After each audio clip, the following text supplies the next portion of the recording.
Donc, bienvenue sur cette visio flash sur l'année 2020, dont la finalité est un peu double, c'est de vous donner quelques repères pour l'interprétation des dynamiques sur notre territoire avec justement cette année très perturbée par rapport à la pandémie. Et puis aussi recueillir aussi, c'est un petit peu voilà, le but de ce genre de format, c'est d'être très interactif, recueillir vos interrogations, des pistes que l'on pourrait creuser, des choses qu'on pourrait justement vous apporter dans le cadre des travaux de l'Observatoire, de manière à faciliter vos travaux, sachant que bien sûr c'est une année qui, dans le suivi des dynamiques, est quand même vraiment difficile à utiliser. Voilà. Benjamin, je peux te laisser passer les diapositives à ce moment-là. C'est mieux de prendre le contrôle. Donc, on va travailler en 4 temps. Un premier temps, justement, pour revenir un petit peu sur les grandes lignes, sur les impacts. Ensuite, on va se focaliser justement sur les pistes pour analyser ce qui a été réellement chamboulé et puis voir comment voilà, vous pouvez prendre cela en main sur vos territoires. Donc, déjà, sur la partie, sur les grandes lignes, sur ces impacts, nous avons, sur la slide suivante, voilà, un impact qui est quand même assez on va dire vraiment hétérogène en termes de variation dans les secteurs d'activité. Entre 2018 et 2020, nous avons une baisse de 6% des consommations corrigées, on va dire, de la météorologie annuelle, qui est due à une baisse de 10% sur le secteur des transports routiers. Alors, moins 10% sur le secteur des transports routiers, mais ces moins 10% représentent quasiment les 2 tiers de l'impact en termes de baisse de consommation d'énergie. Et à peu près à peu près 60% donc de responsabilité pour les transports routiers pour la baisse globale, et les 40% se séparent entre l'industrie, qui est baisse de 8%, et le tertiaire qui baisse de 10%. Donc on a vraiment ces 3 secteurs qui sont impliqués dans cette baisse de consommation d'énergie, sachant qu'à contre-temps, on a un secteur résidentiel qui a sa consommation qui est stable, quasi stable, qui augmente de 1%, alors qu'on était quand même au niveau national sur toujours une légère tendance à la baisse. Donc après, voilà, on est quand même un petit peu parfois dans l'épaisseur du trait avec les corrections climatiques, donc il faut se méfier. Mais on voit bien quand même que le résidentiel a justement accueilli, avec le télétravail aussi, pas mal d'activités par rapport, on va dire, aux tendances qu'on avait. On était quand même plutôt sur une tendance de décroissance des consommations sur les années précédentes. Si on se penche un petit peu sur la vision par rapport aux vecteurs énergétiques, on retrouve bien sûr les vecteurs qui sont en relation avec les secteurs qu'on a vus en termes d'impact. Les produits pétroliers, donc une grande partie est consommée par le transport routier, baisse de 7%. Et cette baisse des produits pétroliers, on la retrouve pareil à peu près, ça représente 2 tiers de l'impact en termes de baisse globale de consommation. Et l'électricité et le gaz naturel vont faire le reste de cette baisse, ces 2 vecteurs étant très utilisés dans l'industrie et dans le secteur tertiaire. Donc on a vraiment, on retrouve bien sûr ça de manière naturelle. On va voir pourquoi c'est important, parce que justement derrière, ce sont des vecteurs sur lesquels on pourra vous donner un petit peu des billes pour essayer d'aller creuser les dynamiques dans vos territoires post-2020. Ensuite, juste pour insister sur l'aspect ensuite de l'industrie manufacturière, là vous avez l'impact la variation entre 2018 et 2020. On n'a pas de règle générale. On est réellement sur des choses, on a des secteurs disons des secteurs territoriaux sur lesquels on a des augmentations, des secteurs sur lesquels on a des fortes décroissances. Il va falloir justement, chacun sur son territoire, prendre le temps de regarder ces dynamiques au niveau local, une fois de plus, et on regardera dans le troisième temps de la présentation un petit peu comment on peut vous guider. Mais déjà, le gros du problème, on l'a vu, facilement 60%, on va dire, grosso modo les 2 tiers, c'est un problème de transport routier. Et c'est pour ça qu'on va commencer par un focus très détaillé sur le transport routier qui va être fait par Benjamin, qui va vraiment vous expliquer en détail, hein, des travaux qui ont été mis en œuvre. Oui, donc voilà, c'est vrai qu'on va s'attarder, plus longuement sur le routier parce que comme vous l'imaginez bien, c'est un des secteurs qui a été donc le plus impacté, par les restrictions, de circulation et en lien avec les mesures de lutte contre la pandémie de Covid en 2020.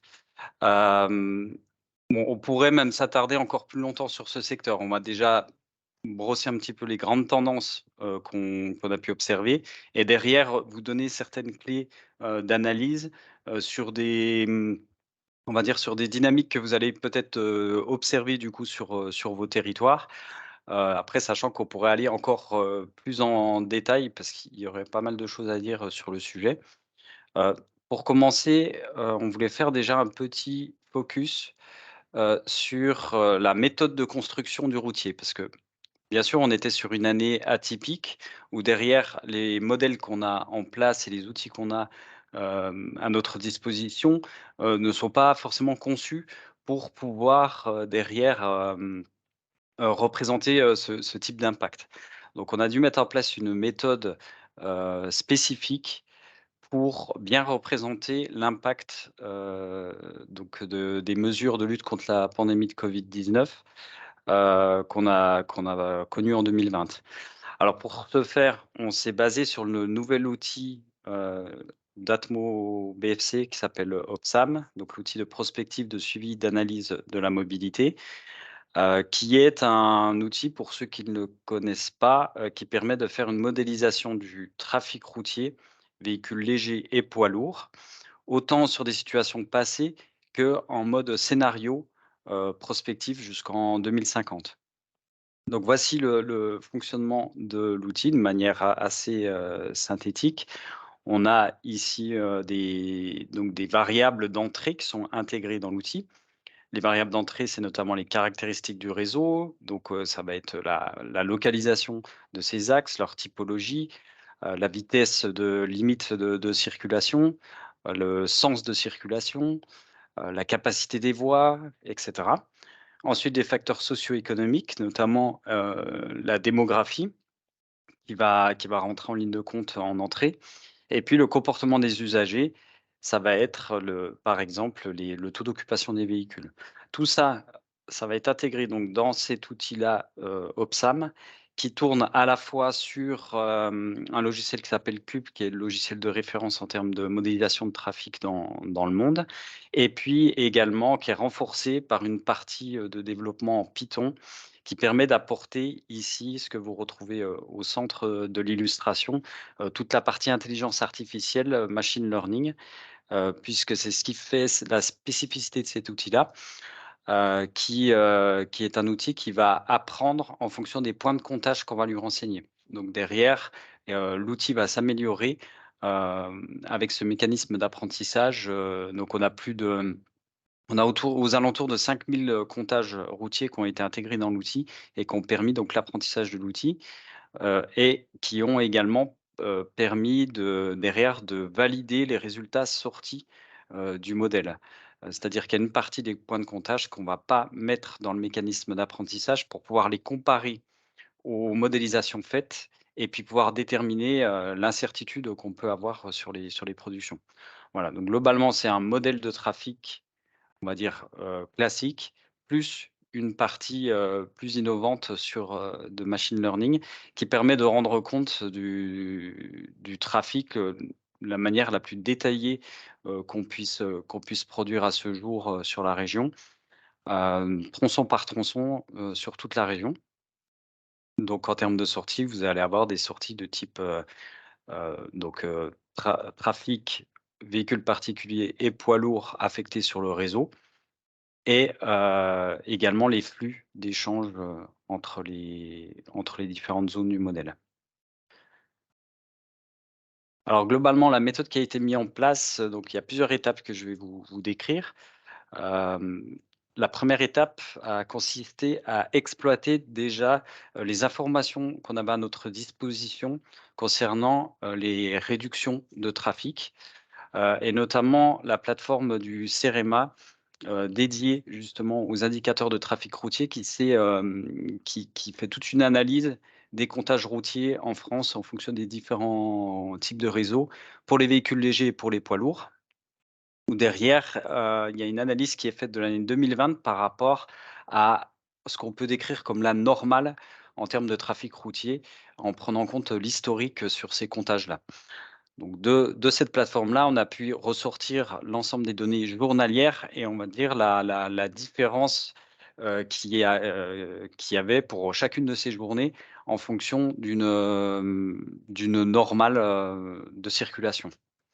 Donc là, vous avez ici notamment une illustration sur le premier confinement, sur la région Bourgogne-Franche-Comté, où on voit la chute du trafic, une chute d'environ 70 du trafic routier. Donc derrière, à partir de ces données journalières, on a pu créer, voir l'écart finalement sur un TMJA, donc sur un trafic moyen journalier annualisé pour 2020. Ces coefficients qu'on a pu produire, on les a également validés avec les informations qui nous viennent du SDES, donc du ministère, où derrière il y avait également des informations sur la réduction de trafic. L'étape 2 a consisté à prendre ces facteurs de rabattement pour les mettre en amont d'Opsam, directement sur les matrices origine-destination, les différentes matrices qui rentrent dans le modèle. Donc les matrices qu'on va avoir en entrée, c'est les matrices de véhicules légers, les matrices de poids lourds et pour chacun de ces types de véhicules, on a une matrice courte distance et une matrice longue distance. Ce qui fait qu'on avait forcément des facteurs de rabattement qui étaient différents en fonction de si on était en courte distance ou longue distance et en fonction des véhicules légers et des poids lourds. Donc ces matrices-là, elles ont donc été modulées avec ces facteurs-là et derrière, on a transmis, ces matrices à Explain qui a développé, l'outil Opsam techniquement et qui sont experts sur les questions de modélisation de trafic, pour, analyser ces matrices-là et les valider avant de faire tourner les scénarios, et puis en même temps de nous donner aussi leur ressenti par rapport à la méthode qu'on avait bâtie. Une fois que tout ça a été validé, l'étape 3 a consisté à lancer Opsam sur un scénario 2020, mais avec les matrices qui ont été, modulées en amont, donc en fonction de courte distance, longue distance, VL et PL. Derrière, on a donc, eu une affectation, des flux de poids lourds et de véhicules légers, tronçon par tronçon. Et on a procédé à une nouvelle validation des indicateurs qu'on appelle d'activité, des kilomètres véhicules qui sont, réagrégés par commune, en croisant une nouvelle fois avec, les chiffres qu'on pouvait avoir, auprès du SDES et du CEREMA. Pour constater qu'on était, voilà, sur une situation, qui était comparable à celle qu'on avait au niveau national. De toute façon, vu la nature finalement des restrictions, qu'on avait, en 2020, on constate quand même, un impact qui est globalement homogène sur la région. On va avoir des petites subtilités par la suite en présentant l'évolution des trafics. Voilà, la dernière étape, c'est le lancement des calculs tronçon par tronçon sur notre, plateforme de calcul Prism, pour calculer les consommations énergétiques, les émissions de polluants, les émissions de gaz à effet de serre et ensuite, on a procédé à l'intégration en agrégeant par commune sur la plateforme de test d'Opter pour faire la dernière validation qu'on fait, et qu'on fait d'ailleurs pour, tous les autres secteurs, la validation de niveau 2 où là, derrière, on est plus sur une validation, territoriale à travers les fonctionnalités d'Opter, puis une mise en production sur la plateforme de production d'Opter, voilà la plateforme, de l'observatoire Horeca. Alors je vais vous montrer quelques résultats, concernant déjà la partie trafic routier.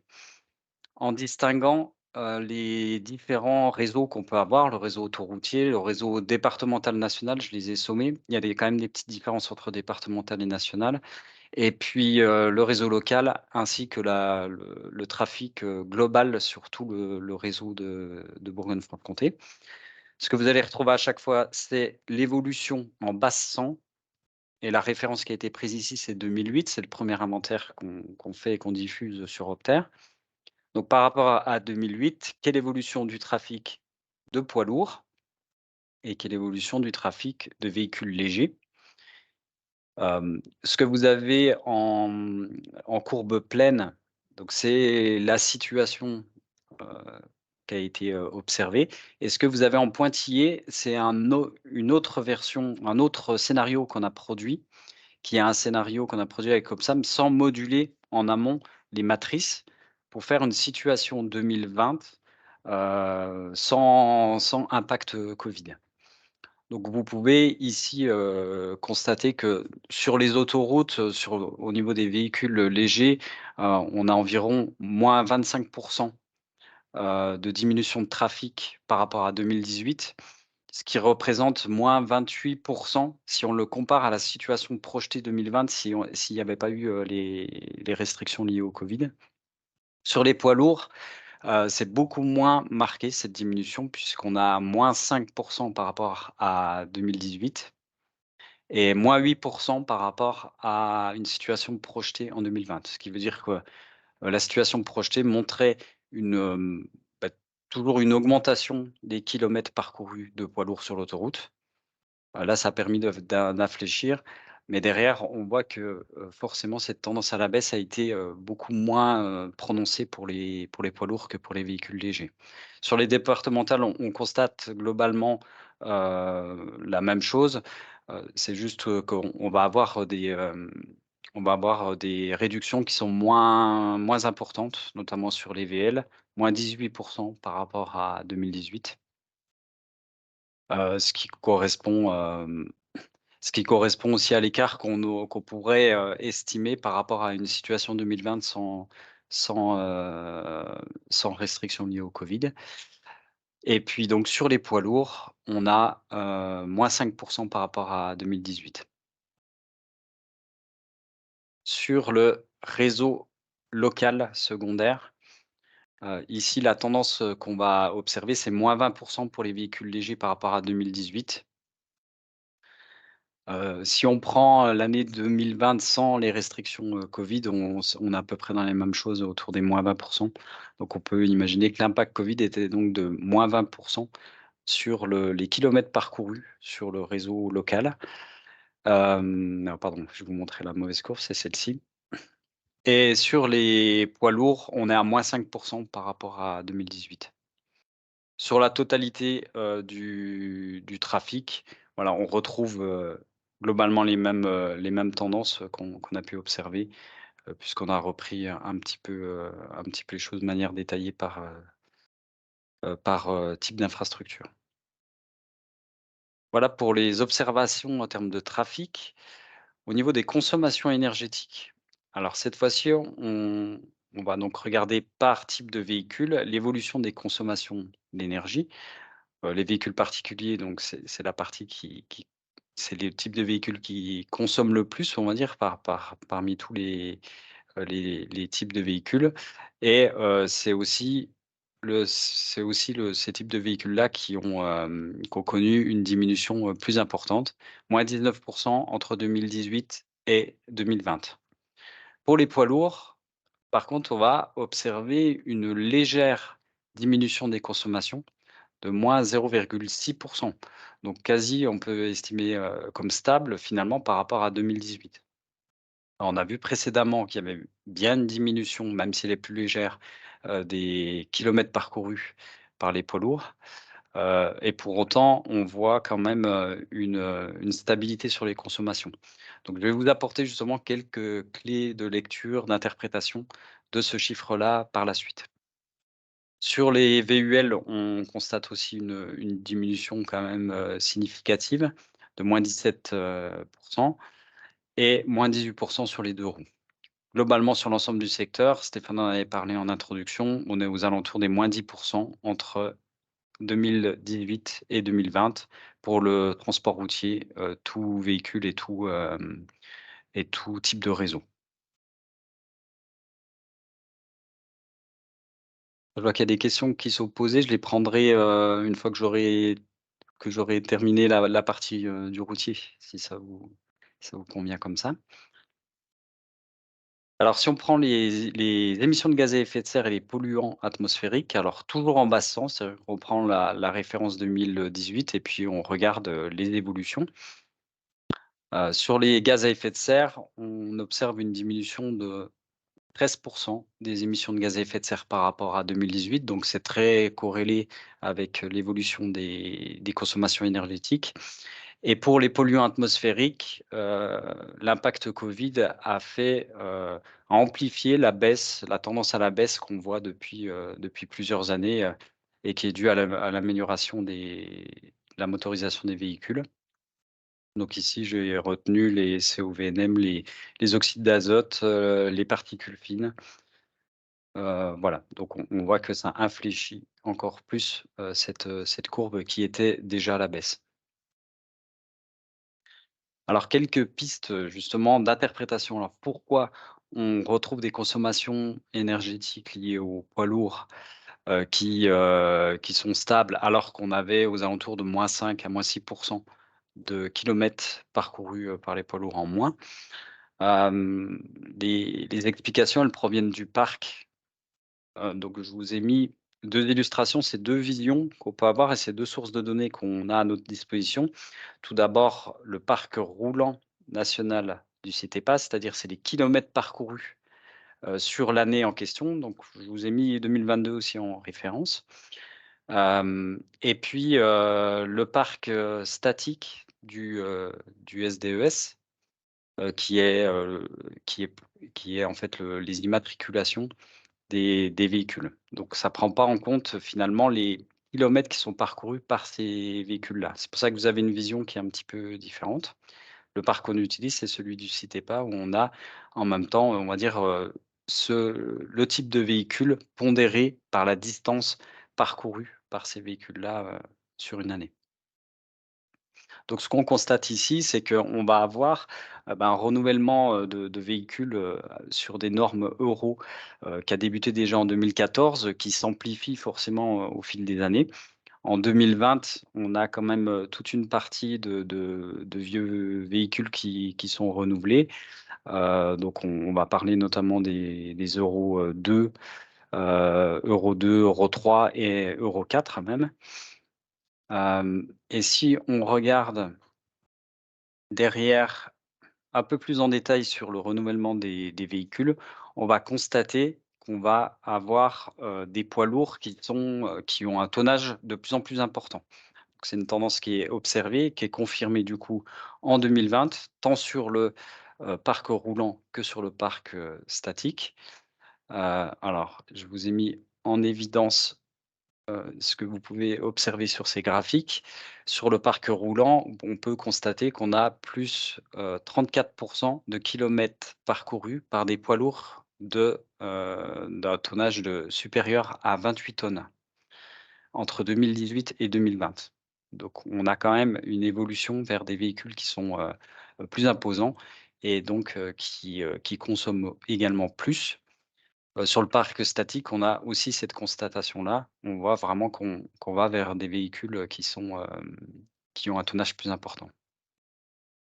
Si on prend une courbe ici, enfin plusieurs courbes du coup des consommations, par type de poids lourd, donc en fonction du tonnage. Ici, je me suis recentré sur les poids lourds, de la norme Euro 6 puisque c'est ceux, qu'on retrouve actuellement, dans les nouveaux véhicules. Et vous avez ici les consommations d'énergie en fonction de la vitesse de circulation et en fonction ici du tonnage. Alors sachant que ce qui a été pris comme facteur de consommation, c'est les facteurs de consommation sur une pente à 0, donc sur du plat et à charge moyenne. Voilà, c'est important de le préciser puisque si j'avais pris, plutôt des facteurs, en pente à plus 4, plus 5, Heu, les courbes auraient été un peu différentes, mais c'est ce qui permettait de mieux comparer, les différents types de poids lourds. Ce qu'on constate évidemment, c'est que sur les poids lourds, qui ont un tonnage plus important, on a des consommations plus fortes et c'est justement cette catégorie-là qui augmente dans le parc. Ce qui fait que si vous prenez un poids lourd, qui est un poids lourd diesel, de 28 tonnes à 34 tonnes, on a plus 10 par rapport à la classe d'en dessous de 26 à 28 tonnes. Donc on comprend mieux pourquoi on va retrouver, cette stabilité sur les consommations. Alors l'analyse qui n'est pas faite ici, c'est de ramener finalement ces consommations à la tonne de marchandises, qui est transportée. Puisque là, on aurait une vision différente, évidemment avec, des consommations, par tonne transportée qui diminueraient.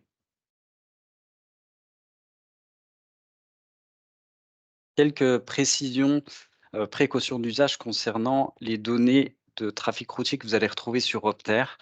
Pour le moment, il n'y a que l'année 2020 qui a été calculée avec la nouvelle méthode qui s'appuie à la fois sur le modèle de trafic OPSAM et sur, l'outil de calcul Prism.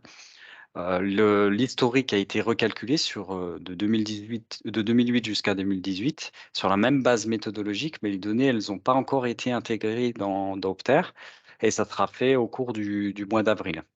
Voilà, donc sachez-le, vous pouvez avoir une distorsion sur certains territoires qui peut être due, au fait que derrière, avec cette évolution méthodologique majeure, il y avait la nécessité de recalculer aussi tout l'historique, pour avoir une cohérence dans les séries. Alors je vais peut-être prendre du coup les questions qui peuvent porter sur le routier. Donc il y avait une question de Françoise Bussy. Le trafic poids lourd évolue manifestement peu entre 2008 et 2018. Alors effectivement, si on revient sur les précédentes slides, on va constater, alors par exemple sur le routier, sur l'autoroute, on voit clairement que de toute façon la tendance elle est à la hausse. Et c'est le cas sur tous les réseaux. Donc il y a vraiment, cette année 2020 avec l'impact Covid qui fait infléchir, mais sinon on est quand même sur une tendance, globalement à la hausse. C'est un peu différent sur les véhicules légers. On voit sur les départementales notamment qu'on était quand même sur une tendance plutôt à la baisse. Et si on prend l'ensemble du trafic, on voit qu'on est légèrement à la hausse, sur les véhicules légers et que c'est une augmentation qui est beaucoup plus, importante, pour les poids lourds.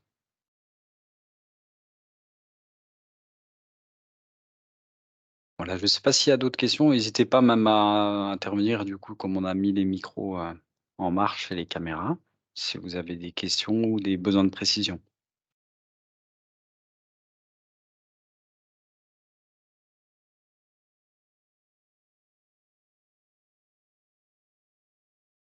Nous aurons de toute façon un temps d'échange, et si des questions reviennent en cours de route, n'hésitez pas, à la fin du segment suivant de présentation, n'hésitez pas à revenir, même sur n'importe quel élément, quoi.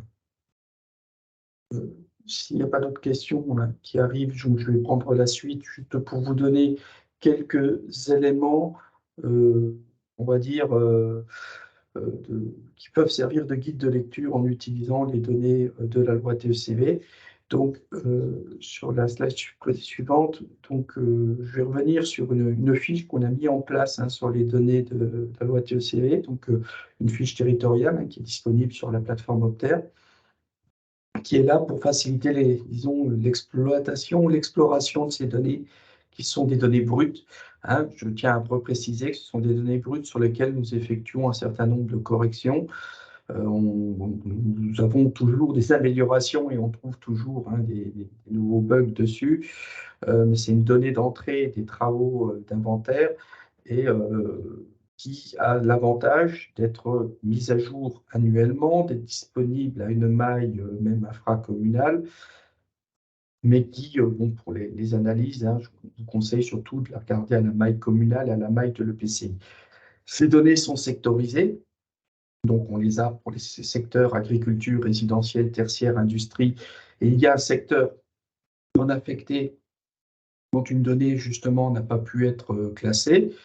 Elles sont disponibles pour les vecteurs, les 3 principaux vecteurs énergétiques au niveau des énergies de réseau, qui sont le gaz naturel, l'électricité. Elles couvrent aussi donc les réseaux de chaleur urbains.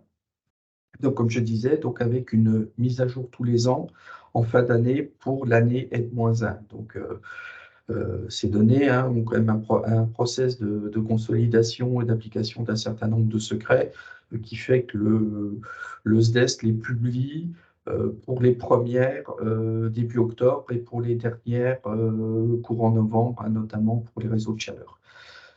Donc, sur quoi je voulais revenir, c'est comme je l'ai dit au début, on a vu qu'on avait des impacts sur le secteur tertiaire, le secteur industrie, qui vont surtout jouer sur justement ces 2 vecteurs, électricité et gaz. Et donc, ici, on a l'illustration à gauche, justement, des évolutions de consommation d'électricité à la maille de la région Bourgogne-Franche-Comté, en passant, en partant de la première année disponible sur ces jeux de données qui est 2011, avec les diverses révisions qu'il y a eu dans les dispositifs, on n'a pas forcément des profondeurs d'historique qui sont homogènes, donc ça peut varier suivant les vecteurs. Voilà, donc il ne faut pas être surpris, mais bon, on est calé sur le dispositif réglementaire actuel.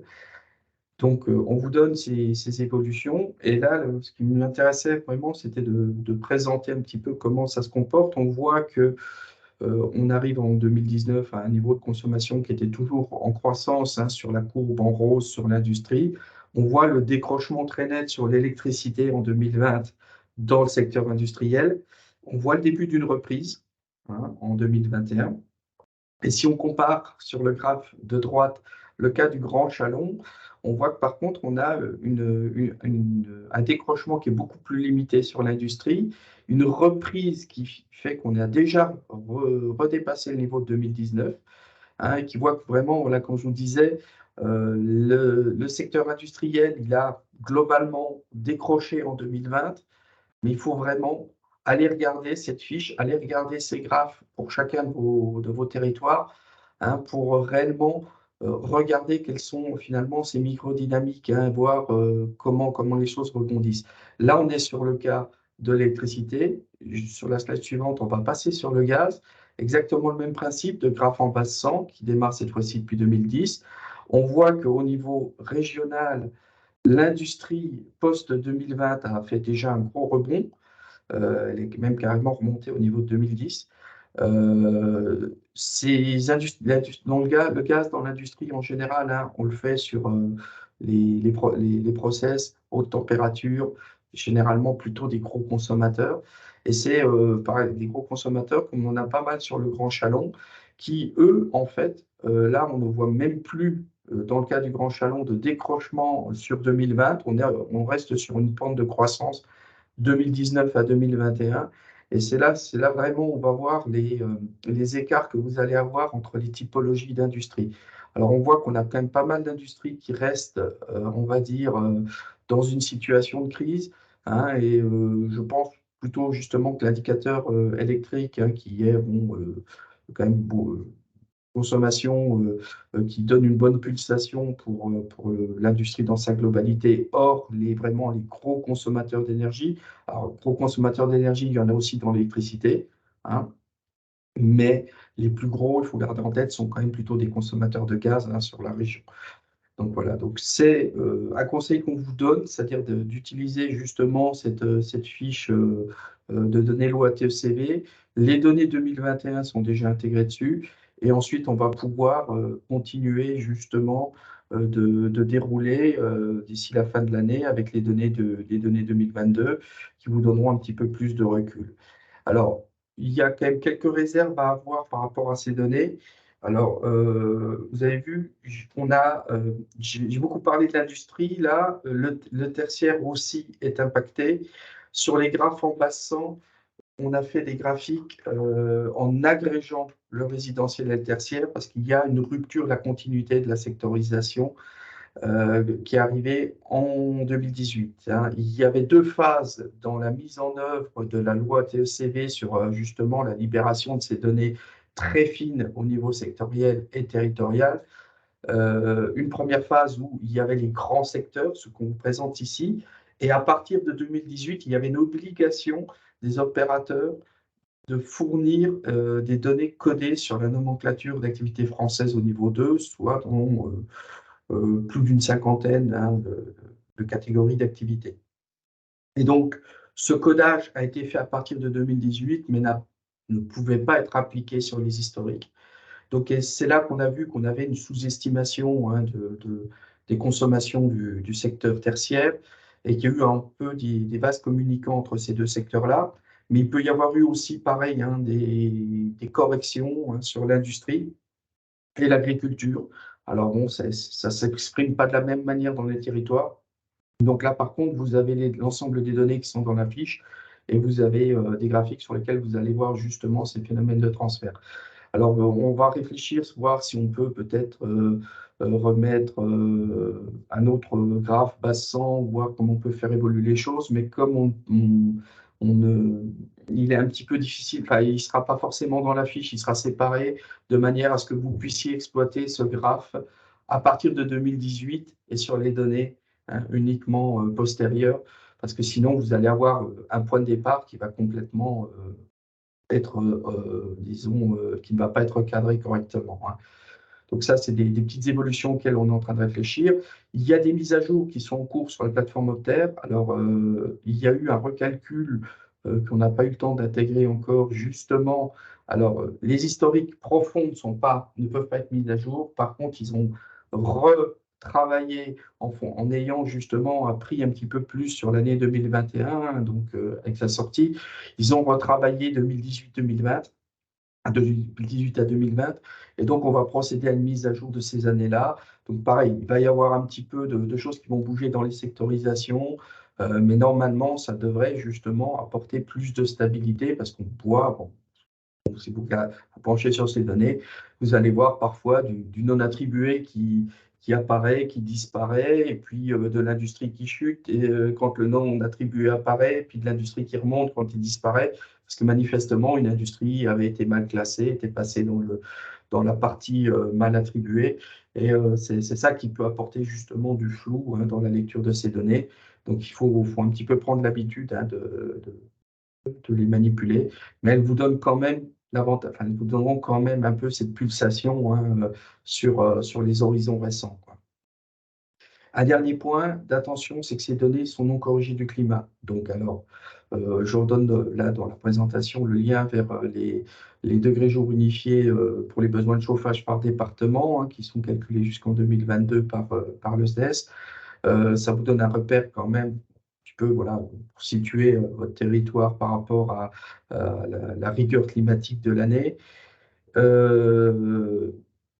Ça vous permet justement, donc sur les deux secteurs les plus thermosensibles, qui sont le résidentiel et le tertiaire, de redresser un petit peu. On ne le fait pas là parce qu'on veut garder les données brutes et puis ça fait encore beaucoup de traitements et que ça fait des hypothèses en plus à appliquer.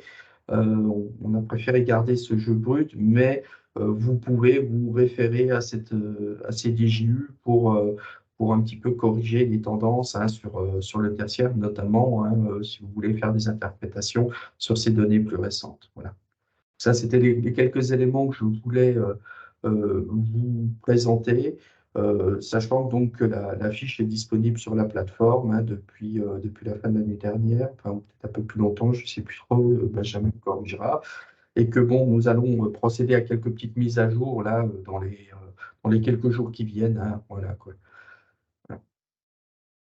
S'il y a d'autres questions, nous sommes à votre disposition, sachant que nous avons encore un petit peu de temps.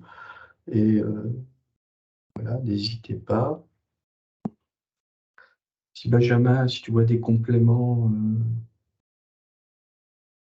éventuels.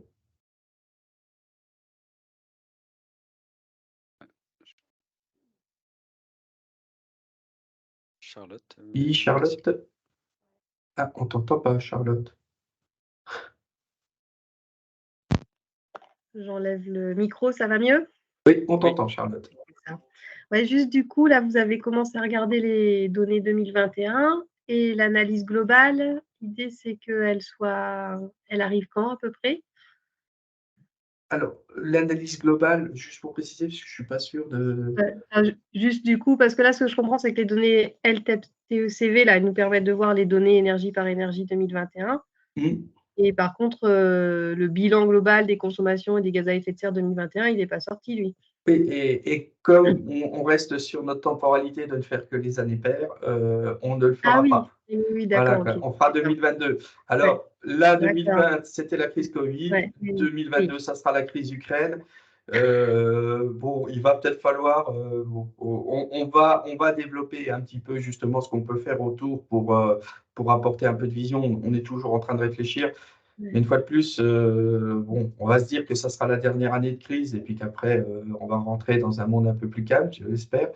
Mais c'est vrai que là, voilà, Mhm. donc c'était un peu l'idée aussi de ces données loi TECV Ouais. et d'expérimentation qu'on est en train de faire hein, sur d'autres territoires, dans d'autres cadres, où il y a plus de données, mais dans le cadre de certains programmes européens où on a de l'appui d'autres organismes. On est en train de regarder justement un peu jusqu'à quel point on peut s'en servir comme pulsation pour essayer peut-être de réfléchir à des productions d'années intermédiaires ou d'inventaires provisoires, quoi, qui vous permettraient d'avoir un petit peu plus de vision, une vision un petit peu plus rapide, hein, et de procéder un peu comme fait le CITEPA, c'est-à-dire d'avoir toujours, alors quand je vous dis, hein, le CITEPA, le bilan 2022 final sera disponible en 2024 comme chez nous, hein, pour la France. Ouais. Et juste sans le détail, hein, juste la France, le total français. Et en fait, quand ils produisent 2022 en 2023, il faut toujours faire attention, c'est toujours un P provisoire, c'est jamais une consolidation complète. Donc, on va essayer justement de voir si on peut trouver un peu des astuces pour travailler sur un peu un mode provisoire, Mhm. le tout sans augmenter la charge de travail. C'est vraiment la question justement comment on réussit à optimiser. Et c'est un travail quand même de longue haleine hein, sur lequel on travaille depuis des années là-dessus pour essayer de dire, OK, on garde la même masse de travail, mais on essaie de faire un provisoire et un consolidé tous les 2 ans. Un D'accord. provisoire Mhm. intermédiaire et le Hier. consolidé tous les 2 ans. Mhm. C'est OK. pas facile, hein, je le dis Mhm. Et honnêtement. Hein. c'est l'objectif aussi, hein, dans le développement Mm. d'Opsam, c'était aussi un des objectifs, c'était de pouvoir produire des inventaires routiers plus rapidement et plus fréquemment. Donc, Mhm. une fois qu'on a le routier, une fois qu'on a les données d'énergie de réseau, voilà, LTECV, comme Stéphane a pu présenter, on a déjà quand même une partie importante qui permet de voir les pulsations, on va dire, en termes d'évolution sur la partie, déjà consommation énergétique. Donc voilà, c'est toutes ces petites briques-là qu'on met en place pour, pouvoir justement pallier au fait que, bah, certaines données, qui nous sont nécessaires pour consolider un inventaire complet, elles arrivent Oui, avec des ça. délais assez longs, quoi. Mmh. Et oui. Mhm. Juste pour situer, certaines arrivent, la donnée, l'enquête annuelle sur les consommations d'énergie dans l'industrie qui nous permet de recaler les industries en dehors des industries GIREP, elle arrive avec 16 mois de décalage par rapport à la fin de l'année de Mhm. référence qu'on considère. Donc, c'est quand même assez loin, quoi. Oui, oui, c'est sûr. Mais c'est vrai qu'après, nous, quand on présente, moi, j'ai fait une présentation la semaine dernière où j'avais le graphe consommation totale d'énergie et production totale de NR, dont mon dernier chiffre, c'était 2018. Et effectivement, mon auditoire m'a dit, bah oui, ça commence à être vieux, en fait. On est en 2023. Hmm. Alors, sur la partie filière ENR, alors il y a le bois des ménages qui est Oui, traité à part, hein, ouais. qui est une problématique, et avec des grosses incertitudes et qui de toute façon, on Mm. peut le considérer comme quasi stable pour le moment. On va Oui, bah, c'est voir ce que ce je qui va leur se ai dit, révéler. hein. Moi, Voilà.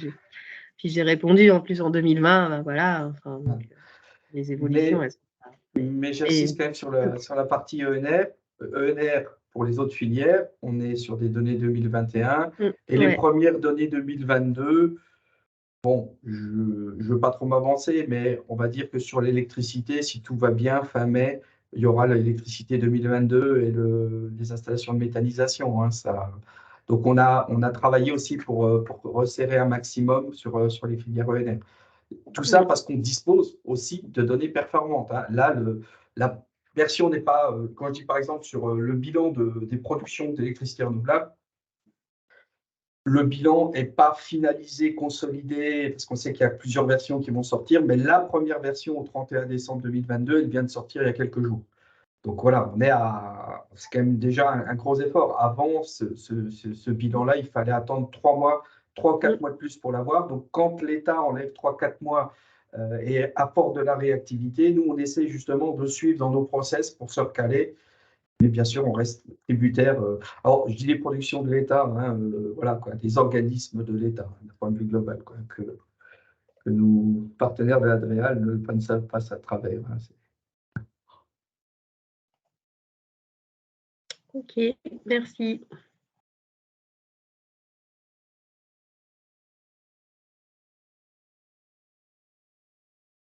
Je vois une question de Marie. Des travaux similaires, avec quelle méthodologie, des informations sur le sujet. En fait, oui, c'est des questions qu'on va se poser. Là, on est un petit peu en phase d'expérimentation, mais je pense qu'on va se rapprocher notamment de... je sais qu'on avait des choses dans la région sud et des volontés de creuser ça. Ce n'est pas forcément une démarche hein, de vouloir produire des données provisoires. Des données plus réactives qui est partagée par l'ensemble de notre fédération, je dois dire. Hein, on a des gens qui sont peut-être plutôt très ancrés dans vouloir absolument rester dans les bilans les plus réglementaires possibles et les plus consolidés possibles. Mais nous avons prévu d'échanger avec, on va dire, certaines régions qui sont un petit peu plus dans la vision de bousculer un petit peu les méthodes pour avancer du côté d'une meilleure réactivité, mais je précise bien d'une réactivité raisonnable en termes de coût d'unité d'œuvre. Hein. Donc c'est toujours malheureusement le nerf de la guerre de financer les travaux.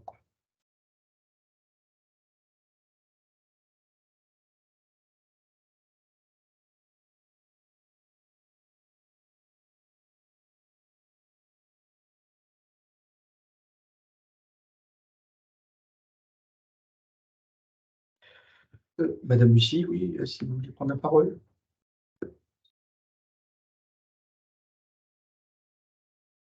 Il faut activer votre micro, par contre, elles sont désactivées par défaut.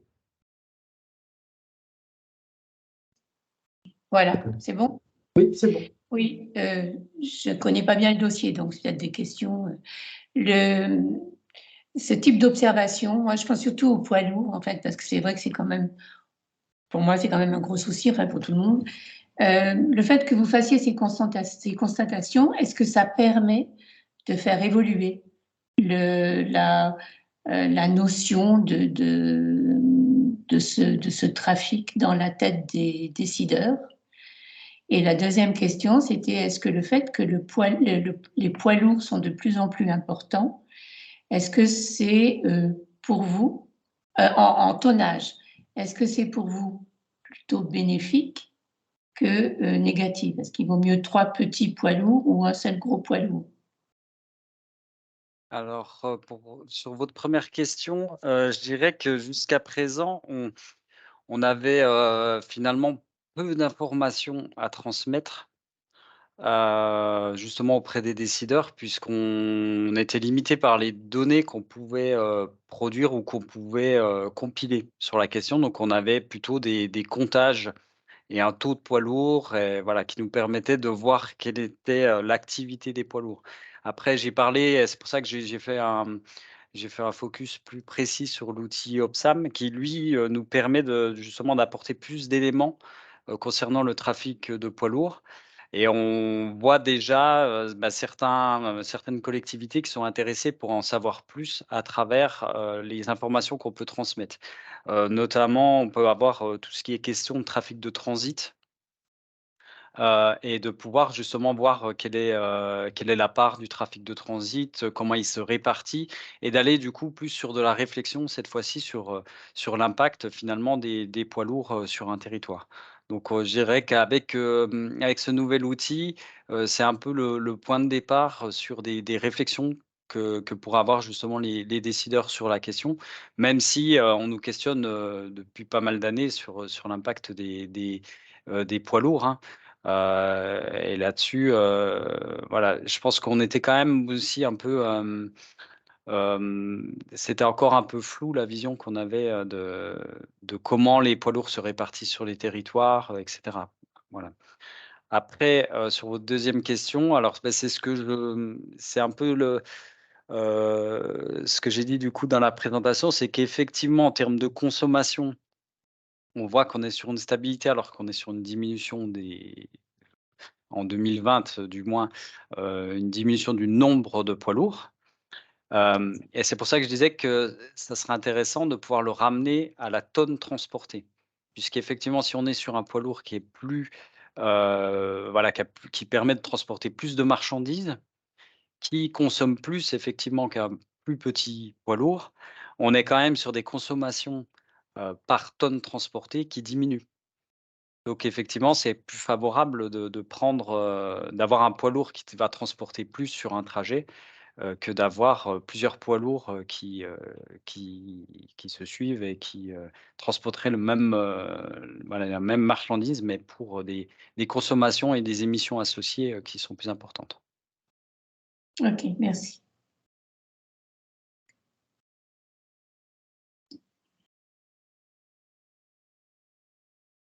Est-ce qu'il y a d'autres questions ou réactions?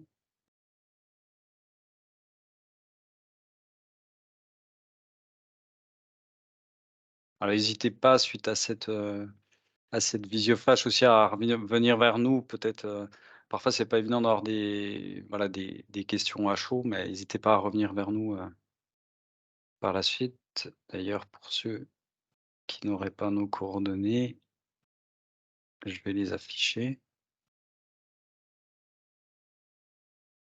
Oui, et puis nous enverrons une copie de la présentation, comme ça, il y aura les divers liens qui sont dedans, qui seront disponibles.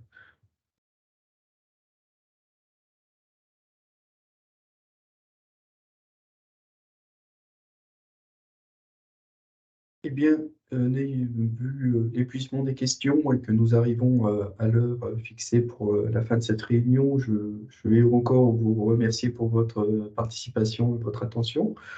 Comme l'a dit Benjamin, nous restons à votre disposition pour tout complément d'information dans le cadre de la mission de l'Observatoire Oreca, donc dans le cadre de l'animation de la plateforme Opter.